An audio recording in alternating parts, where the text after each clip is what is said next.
Flashback to the end of July and take a look at what the perception was surrounding the National League MVP discourse. Sure, there was a large portion of people who were pulling for Shohei to go back-to-back, and believed he would do so, along with a couple other tertiary contenders. But the big player that was seemingly standing in his way was a center fielder from Chicago who's putting up some of the best defensive numbers we've ever seen, along with an OPS in the mid-800s. Pete Crow Armstrong was well on his way to a 30-30, maybe even 40-40 season, and some real support league-wide for most valuable player. But as we now approach mid-September, things have greatly changed, as the lefty has had to endure a stretch over the last 2 months where he's batted around 200 with an OPS around 500. While registering only a single home run. Pretty much all the steam that he had built has evaporated, and the new primary contender to Ohtani is now Philadelphia's hulking slugger Kyle Schwarber, who's making a legitimate run at 60 home runs. So, what happened to PCA? Why did he fall off so hard at the plate? It's not what you think. Now, based on his baseball savant profile, and honestly just the general narrative surrounding him, you'd probably assume that it's his crazy chase percentage that has now gotten to a point where it's completely out of control.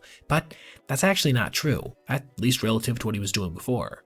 You see, prior to August 1st, Pete was registering, on average, 1.57 pitches swung at per game that were considered to be either chase or waste pitches. That's an exceptionally high rate, obviously, but since he began struggling, this number has fallen all the way to 1.14. Conversely, the number of meatball or shadow pitches that he's been taking now per game has gone from 1.16 to 1.37.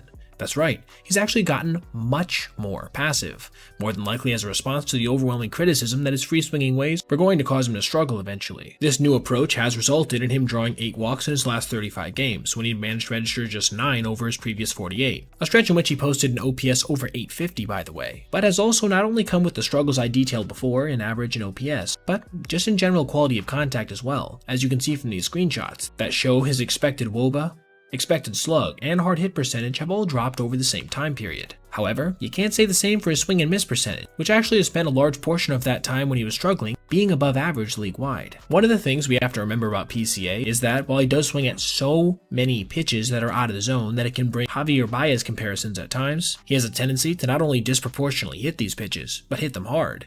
In fact, his total percentage of shadow, waste, and chase pitches being hit for home runs comes in at 0.7, a mark tied for second best in the big leagues among players who've seen at least 2,000 pitches, with many of the guys surrounding him being right up there as some of the game's best power hitters. The difference is, those guys hit a lot of dingers in general, so this isn't as big a part of their game. Pete, meanwhile, has registered exactly half of his long balls on pitches of this type. Basically, it seems this less aggressive approach is costing him in terms of quality of contact, which is limiting his output, and as such, I think as his team approaches the postseason, he might benefit from cutting loose once again, embracing his profile as one of the freest swingers in the game today, because, as of now, this seems to be when he's at his best.